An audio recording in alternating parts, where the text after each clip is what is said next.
ನಮಸ್ಕಾರ, ನಾನು ವೈಭವ್ ಪಾಟೀಲ್. ಇವತ್ತಿನ ಈ ವಿಡಿಯೋದಾಗ ನಾವು ಮಾರ್ಕೆಟ್ ಕ್ಯಾಪ್ ಅಂದ್ರೆ ಏನ ಅಂತ ನೋಡೋಣ ಬರ್ರಿ. ನೋಡ್ರಿ ವೀಕ್ಷಕರೇ, ಇಲ್ಲಿ ನಾ 2 ಸ್ಟಾಕ್ ತೊಗೊಂಡೇನಿ. ಒಂದ್ ಜಿಯೋ ಫೈನಾನ್ಸ್ ತೊಗೊಂಡೇನಿ, ಇನ್ನೊಂದ್ ಶ್ರೀರಾಮ್ ಫೈನಾನ್ಸ್ ತೊಗೊಂಡೇನಿ. ಎರಡು ಒಂದ್ ಸೆಕ್ಟರ್ದು ನಾ ಸ್ಟಾಕ್ ತೊಗೊಂಡೇನಿ. ನೋಡ್ರಿ, ಜಿಯೋ ಫೈನಾನ್ಸ್ ನಾ ಇವತ್ತು ವಿಡಿಯೋ ಮಾಡತ್ತೇನಿಲ್ಲ. ಇವತ್ತಿನ ದಿನ ಜಿಯೋ ಫೈನಾನ್ಸ್ ರೇಟ್ ₹362 ಒಂದ್ ಸ್ಟಾಕ್ ಐತ್ರಿ. ಮತ್ತ ಶ್ರೀರಾಮ್ ಫೈನಾನ್ಸ್ ನೋಡ್ರಿ ₹2430 ಐತ್ರಿ ಒಂದ್ ಸ್ಟಾಕ್. ನೋಡ್ರಿ ವೀಕ್ಷಕರೇ, ಈಗ ನಿಮಗ ಹೊಸವಾಗಿದ್ರ ನೀವು ಮಾರ್ಕೆಟ್ನಾಗ ಎಲ್ಲಿಕ ನಿಮ್ಗೆ ಹೆಚ್ಚು ಮಾರ್ಕೆಟ್ ಬಗ್ಗೆ ಗುರುತಿರ್ಲಿಲ್ಲ ಅಂದ್ರ ನೀವು ಏನ್ ಅಂತೀರಿ ಅಂದ್ರ ಇದ್ರಾಗ ಎರಡರದ್ನ್ಯಾಗ ದೊಡ್ಡದು ಯಾವ್ದು ಅಂತಂದ್ರ ನೀವು ಅಂತೀರಿ ಶ್ರೀರಾಮ್ ಫೈನಾನ್ಸ್. ಯಾಕಂದ್ರ ಸ್ಟಾಕ್ ದ ಪ್ರೈಸ್ ಹೆಚ್ಚೈತಿ. ಜಿಯೋ ಫೈನಾನ್ಸ್ ನೋಡ್ರಿ, ಸ್ಟಾಕ್ ಪ್ರೈಸ್ ಬರೇ ₹362 ಐತಿ. ಶ್ರೀರಾಮ್ ಫೈನಾನ್ಸ್ ₹2430 ಐತಿ. ಅಂದ್ರೆ ನೀವ್ ಏನ್ ಅಂತೀರಿ ಅಂದ್ರ ಶ್ರೀರಾಮ್ ಫೈನಾನ್ಸ್ ದೊಡ್ಡದು ಇರ್ಬೋದಪ್ಪ, ಯಾಕಂದ್ರ ಶೇರ್ ಪ್ರೈಸ್ ನೋಡ್, ಒಂದ್ ಶೇರ್ ಪ್ರೈಸ್ ₹2430 ಅಂತ. ಅನಾನ ಈ ವಿಡಿಯೋ ನಿಮ್ ಸಂಬಂಧ ಐತಿ. ಅನಾನ ಈ ವಿಡಿಯೋನ ನೋಡ್ರಿ ವೀಕ್ಷಕರೇ, ಇವತ್ತಿನ ಈ ವಿಡಿಯೋದಾಗ ನಾವ ಮಾರ್ಕೆಟ್ ಕ್ಯಾಪ್ ಅಂದ್ರೆ ಏನ, ಮತ್ತ large cap, mid cap, small cap ಅಂದ್ರೆ ಏನ ಅಂತ ಕಲಿಯೋಣ. ನೋಡ್ರಿ, ಮಾರ್ಕೆಟ್ ಕ್ಯಾಪ್ ಹೆಂಗ್ ನಮಗ್ ಗುರ್ತಾಗ್ತೈತಿ ಅಂದ್ರೆ ನಾವ್ ಮಾರ್ಕೆಟ್ ಕ್ಯಾಪ್ ಅನ್ನ ಹೆಂಗ್ ಹಿಡಿಬಹುದು ಅಂತ ನೋಡೋಣ. ನೋಡ್ರಿ, ಕರೆಂಟ್ ಮಾರ್ಕೆಟ್ ಪ್ರೈಸ್, ಆ ಸ್ಟಾಕ್ ಯಾವ ಸ್ಟಾಕ್ ನೀವು ಮಾರ್ಕೆಟ್ ಕ್ಯಾಪ್ ತೆಗಿಬೇಕಂತಿರ್ಲ ರೀ, ಆ ಶೇರ್ದ ಕರೆಂಟ್ ಮಾರ್ಕೆಟ್ ಪ್ರೈಸ್ ಅನ್ನ ತಗೋಬೇಕ. ಮತ್ತ ಗುನ್ನಲೆ ಇಂಟು ಆ stock the total number of outstanding shares ಅನ್ನ ತಗೋಬೇಕ. ನೀವು ಈ ರೀತಿ ಮಾಡ್ರೆ ನಿಮಗ ಮಾರ್ಕೆಟ್ ಕ್ಯಾಪ್ ಸಿಗ್ತೈತಿ. ನಾವು ಮಾರ್ಕೆಟ್ ಕ್ಯಾಪ್ ಎದಕ್ ಯೂಸ್ ಆಗ್ತೈತಿ ಅಂತ ನೋಡ್ರಿ ಹೇಳ್ತೇನೆ ನಾ. ಮಾರ್ಕೆಟ್ ಕ್ಯಾಪ್ ಯಾವಾಗೂ ನಾವು ಇನ್ವೆಸ್ಟ್ಮೆಂಟ್ ಮಾಡ್ತಿರ್ತೀವಲ್ಲ ರೀ, ಇನ್ವೆಸ್ಟರ್ಸ್, ದೊಡ್ಡ ಇನ್ವೆಸ್ಟರ್ಸ್ ಆಗ್ಲಿ, ಈಗ ನೀವು ಸದ್ಯಕ್ಕೆ ಒಂದ್ ಸ್ಟಾಕ್ ನ ಇನ್ವೆಸ್ಟ್ ಮಾಡ್ಬೇಕಂದ್ರ ಮಾರ್ಕೆಟ್ ಕ್ಯಾಪ್ ಬಹಳ ಇಂಪಾರ್ಟೆಂಟ್ ರೀ, ನೀವು ನೋಡ್ಬೇಕು. ಯಾಕಂದ್ರ ಮಾರ್ಕೆಟ್ ಕ್ಯಾಪ್ ಎಷ್ಟೈತಿ ಅಂತ ಗುರ್ತಾದ್ರ ನಿಮಗ ಆ ಕಂಪ್ನಿ ಎಷ್ಟು ದೊಡ್ಡದೈತಿ. ಮಾರ್ಕೆಟ್ ಕ್ಯಾಪ್ ಏನ್ ಹೇಳ್ತೈತಿ ಅಂದ್ರ ಆ ಕಂಪ್ನಿ ಟೋಟಲ್ ಸೈಜ್ ಮತ್ತ ಆ ಕಂಪ್ನಿದ ಟೋಟಲ್ ವ್ಯಾಲ್ಯೂ ಅನ್ನ ಹೇಳ್ತೈತಿ. ಅಂದ್ರ ಆ ಕಂಪ್ನಿ ಎಷ್ಟು ದೊಡ್ಡದೈತಿ ಅಂತ ನಮಗ ಮಾರ್ಕೆಟ್ ಕ್ಯಾಪ್ಲೆ ಗುರ್ತಾಗ್ತೈತಿ. ಈಗ ನೀವು ತಪ್ಪಿ ಒಂದ್ ಎಕ್ಸಾಂಪಲ್ ತಗೋರಿ, ಒಂದ್ ಕಂಪನಿ ಐತಿ ಅಂತ ತಿಳ್ಕೊರಿ. ಒಂದ್ ಕಂಪನಿ ಐತಿ, ಅದ್ರ ಹೆಸರ ವಾಯ್ ಅಂತ ತಿಳ್ಕೊರಿ. ವಾಯ್ ಅದ್ರದ ನೋಡ್ರಿ, total number of outstanding shares 5 lakh ಇದಾವ್ರಿ. 5 ಲಕ್ಷ ಇದಾವ total number of outstanding shares. ಇದ್ ನಿಮಗ್ ಎಲ್ಲಾ screener.in ಅಂತ ವೆಬ್ಸೈಟ್ ಐತಿ, ಇದ್ರಾಗ ಸಿಗ್ತೈತಿ. ನೀವ್ ಇದ್ ಲೆಕ್ಕ ಹಾಕೋದು ಜರವತ್ತಿಲ್ಲ, ಅಲ್ಲಿ ಮಾರ್ಕೆಟ್ ಕ್ಯಾಪ್ ಏನಂತ ಅಲ್ಲೇನ ಕಾಣತೈತಿ ಅಂದ್ರನು ಇದ್ ತಿಳ್ಕೊರಿ. ಅಂದ್ರ ನಿಮಗ ಈಸಿ ಆಗ್ತೈತಿ ಇನ್ವೆಸ್ಟ್ಮೆಂಟ್ ಮಾಡಾಕ. ನೋಡ್ರಿ ವೀಕ್ಷಕರೇ, total number of outstanding shares ಅನ್ನ ತೋರಿ. ನೋಡ್ರಿ, ವಾಯ್ ಕಂಪ್ನಿದ total number of outstanding shares ಎಷ್ಟಿದಾವ? 5 ಲಕ್ಷ ಇದಾವ.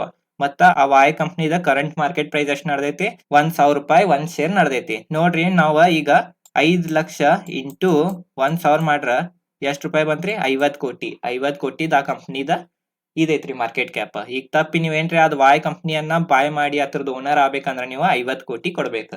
ಇದೇನ್ 50 ಕೋಟಿ ಐತ್ಲಾ ರೀ, ಇದ ಮಾರ್ಕೆಟ್ ಕ್ಯಾಪ್. ನೋಡ್ರಿ ವೀಕ್ಷಕರೇ, ಈಗ ನಾ ಅಂದಿನಿ ಇಲ್ಲಿ ಶ್ರೀರಾಮ್ ಫೈನಾನ್ಸ್ ಆಲ್ಮೋಸ್ಟ್ ಎಲ್ಲಾರು ಶ್ರೀರಾಮ್ ಫೈನಾನ್ಸ್ ದೊಡ್ಡ ಕಂಪ್ನಿ ಐತ ಅಂದಿರ್ತೀರಿ. ನೋಡ್ರಿ, ಜಿಯೋ ಫೈನಾನ್ಸ್ ಅನ್ನೋದ್ ಅಂದಿರ್ತೀರಿ. ಯಾಕಂದ್ರ ರೇಟ್ ಜಿಯೋ ಫೈನಾನ್ಸ್ ಕಮ್ಮಿ ಐತಿ, ಶ್ರೀರಾಮ್ ಫೈನಾನ್ಸ್ ಹೆಚ್ಚೈತಿ. ಖರೆ ಇಲ್ಲಿ ನೋಡ್ರಿ, ನಾವ್ ಲೆಕ್ಕ ಹಾಕಿರ ಮಾರ್ಕೆಟ್ ಕ್ಯಾಪ್ ನೋಡ್ರಿ, ಇಲ್ಲಿ total number of Jio finance total number of outstanding shares ಎಷ್ಟ್ ಇದಾವ್ರಿ? ನೋಡ್ರಿ, 635.33 ಕೋಟಿ ಸ್ಟಾಕ್ಸ್ ಇದಾವ್ರಿ, ಅವ್ರು ಶೇರ್ಸ್ ಇದಾವ. ಅದಕ್ಕೆ ಇಂಟು ಮಾಡಿ ಈಗ ಕರೆಂಟ್ ಮಾರ್ಕೆಟ್ ಪ್ರೈಸ್ ಎಷ್ಟ್ ನಡೆದೈತ್ರಿ? ₹362 ನಡೆದೈತಿ. ಮಾಡ್ರ ಎಷ್ಟ್ ಬಂತ್ ನೋಡ್ರಿ ಅದ್ರ ಮಾರ್ಕೆಟ್ ಕ್ಯಾಪ್? 2,29,989 ಕೋಟಿ ಐತ್ರಿ ಜಿಯೋ ಫೈನಾನ್ಸ್ ಮಾರ್ಕೆಟ್ ಕ್ಯಾಪ್.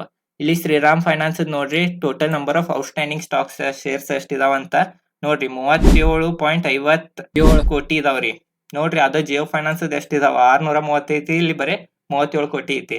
ಅದಕ್ಕ ಇಂಟು ಮಾಡಿ ಈಗ ಕರೆಂಟ್ ಮಾರ್ಕೆಟ್ ಪ್ರೈಸ್ ಎಷ್ಟ್ ನಡೆದೈತ್ರಿ? ₹2,430 ಮಾಡ್ರ ಎಷ್ಟ್ ಬಂತ್ರಿ? ಶ್ರೀರಾಮ್ ಫೈನಾನ್ಸ್ ಮಾರ್ಕೆಟ್ ಕ್ಯಾಪ್ ಎಷ್ಟ್ ಬಂತ್ರಿ? 91,295 ಕೋಟಿ.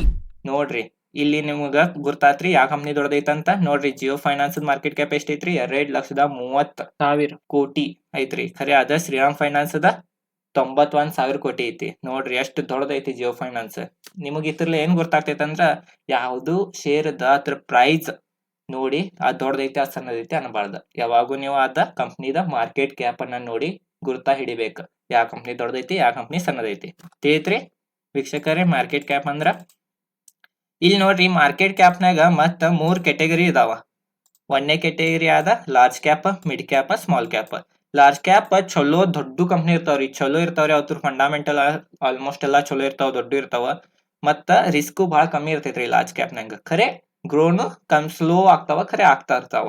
ಮತ್ತ ಮಿಡ್ ಕ್ಯಾಪ್ನಾಗ ಸ್ವಲ್ಪ ರಿಸ್ಕ್ ಹೆಚ್ಚಿರ್ತೈತಿ, ಮತ್ತ ರಿಟರ್ನ್ ಹೆಚ್ಚ್ ಕೊಡ್ತಿರ್ತಾವ.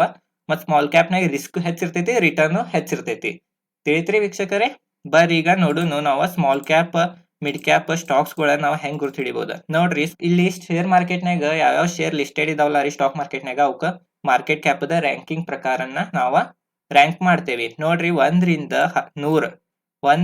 100 ರ್ಯಾಂಕ್ನಾಗ ಯಾವ ಬರ್ತಾವಲ್ಲ ರೀ ಕಂಪ್ನಿಗಳ, ಅವಕ್ಕ ನಾವ ಲಾರ್ಜ್ ಕ್ಯಾಪ್ ಕಂಪ್ನಿಗಳ ಅಂತೇವಿ.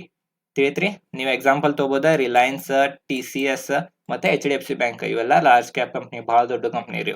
ಮತ್ತ ಮಿಡ್ ಕ್ಯಾಪ್ ಕಂಪ್ನಿ ನೋಡ್ರಿ, ರ್ಯಾಂಕಿಂಗ್ 101ರಿಂದ 250 ತಕ ಯಾವ ಕಂಪ್ನಿ ಇದಾವಲ್ಲ ರೀ ರ್ಯಾಂಕಿಂಗ್ನಾಗ ಮಾರ್ಕೆಟ್ ಕ್ಯಾಪ್ ಪ್ರಕಾರ, ಅವ್ ಕಂಪ್ನಿಗಳ ಮಿಡ್ ಕ್ಯಾಪ್ನಾಗ ಇರ್ತಾವ. ಎಕ್ಸಾಂಪಲ್ ತೋರಿ, ಟಾಟಾ ಎಲ್ಎಕ್ಸಿ, ಸುಜ್ಲಾನ್ ಎನರ್ಜಿ.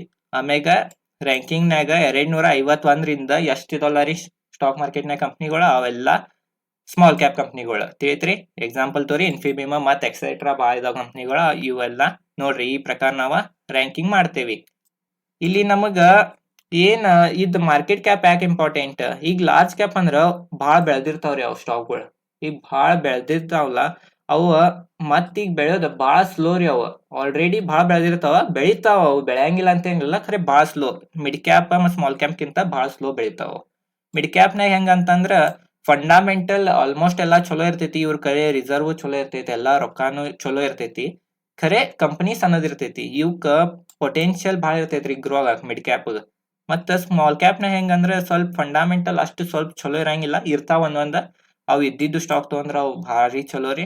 ಇವು ಹೆಂಗಂತಂದ್ರ ಇವು ಮಿಡ್ ಕ್ಯಾಪ್ ತಕ ಹೋಗೋದ್ ಭಾಳ ಕಠಿಣ, ಖರೆ ಹೋದ್ರ ಭಾಳ ನಿಮಗ್ ಪ್ರಾಫಿಟ್ ಕೊಡ್ತೈತಿ ರೀ. ತಿಳಿತ್ರಿ? ಹೋಗ್ತಾವ ಆಲ್ಮೋಸ್ಟ್ ಎಲ್ಲಾ ಕಂಪ್ನಿ. ಈಗ ಸುಜ್ಲಾನ್ ಮೊದಲ ಸ್ಮಾಲ್ ಕ್ಯಾಪ್ ಐತ, ಈಗ ಮಿಡ್ ಕ್ಯಾಪ್ನಾಗ ಬಂದೈತಿ. ತಿಳಿತ್ರಿ? ನಿಮ್ಗ ಸ್ಮಾಲ್ ಕ್ಯಾಪ್ ಕಂಪ್ನಿನಾಗ ರೊಕ್ಕ ಹಾಕ್ರ ರಿಸ್ಕ್ನು ಭಾಳ ಇರ್ತೈತ್ರಿ, ಮತ್ತ ರಿವಾರ್ಡ್ನು ಭಾಳ ಇರ್ತೈತ್ರಿ. ಮಿಡ್ ಕ್ಯಾಪ್ನಾಗ ಸ್ವಲ್ಪ ರಿಸ್ಕ್ ಇರ್ತೈತ್ರಿ, ಸ್ವಲ್ಪ ರಿವಾರ್ಡ್ ಇರ್ತೈತ್ರಿ. ಆಮೇಲೆ ಲಾರ್ಜ್ ಕ್ಯಾಪ್ನಾಗ ರಿಸ್ಕ್ ಸ್ವಲ್ಪ ಕಮ್ಮಿ, ರಿಸ್ಕ್ ಇರಂಗಿಲ್ಲ ಅಂತಿಲ್ಲ, ಅದ್ರಾಗೂ ರಿಸ್ಕ್ ಇರತೈತಿ. ಸ್ಟಾಕ್ ಮಾರ್ಕೆಟ್ ಅಂದ್ರ ರಿಸ್ಕ್ ಇರೋದನ್ನ, ಅದ್ರಾಗೂ ರಿಸ್ಕ್ ಇರ್ತೈತಿ, ಖರೆ ಸ್ವಲ್ಪ ಇರ್ತೈತಿ. ಮತ್ತ ನಿಮಗ ರಿವಾರ್ಡ್ನು ಸ್ವಲ್ಪನೇ ಇರ್ತೈತಿ. ತಿಳಿತ್ರಿ? ನಿಮಗ ಹೆಂಗ ನಾವ್ ಮಾರ್ಕೆಟ್ ಕ್ಯಾಪ್ ಅಂತಂದ್ರ ಕಂಪನಿ ಎಷ್ಟು ದೊಡ್ಡದೈತಿ ಮತ್ ಇನ್ನ ಎಷ್ಟು ಬೆಳಿಬಹುದು ಅಂತ ನಮಗ್ ಗೊತ್ತಾಗ್ತೈತ್ರಿ. ಮೇನ್ ಅಂದ್ರ ಮಾರ್ಕೆಟ್ ಕ್ಯಾಪ್. ತಿಳಿತ್ರಿ? ಮಾರ್ಕೆಟ್ ಕ್ಯಾಪ್ ಅಂದ್ರ ಏನಂತ?